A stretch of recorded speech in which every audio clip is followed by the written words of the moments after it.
কে হইতাম? এটা আমরা ছোট একটা দোকান, সব পাশে মোটামুটি মাঝে মাঝে জিনিস যা যা লাগে আর কি সবকিছু দেখাচ্ছে, একটু তারা দেখা। এখানে ইনজেকশন আছে, ইনজেকশন, এটা খুব প্রিয় বাচ্চারা। ইনজেকশন আছে, সুইংগাম আছে, সবকিছু আছে মোটামুটি একদম।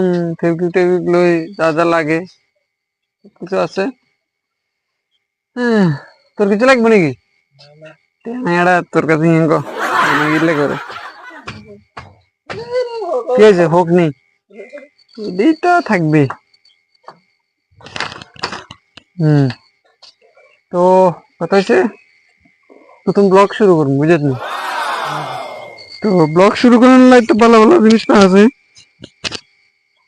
কালকে তো শুরু করুন ভাবি। কি করছে? ঠিক আছে, ঠিক আছে, ব্লগ শুরু করে দিলাম, ঠিক আছে। হ্যাঁ, আগে যেসব ব্লগ বানাইতাম না, আরেকটা চ্যানেলে 120 কে ভিডিও আছে। চিন্তা করে 120 কে ভিডিও দিয়ে ফেসবুকে আপলোড করতে ভালো আছে। ইউটিউবে তো গ্রো দেও না। নতুন করে ভিডিও বানাবো আবার, ছোট ছোট ব্লগ ভিডিও বানাবো, দেখা যাক কিটা হয় না হয়, লেটস সি। তো নতুন নতুন আইটেমও কিনছি, অডিও টডিও একদম ক্লিয়ার হবে আই থিঙ্ক। হোকের জ্বালা তো না, ঠিক আছে, চলো অফ করি।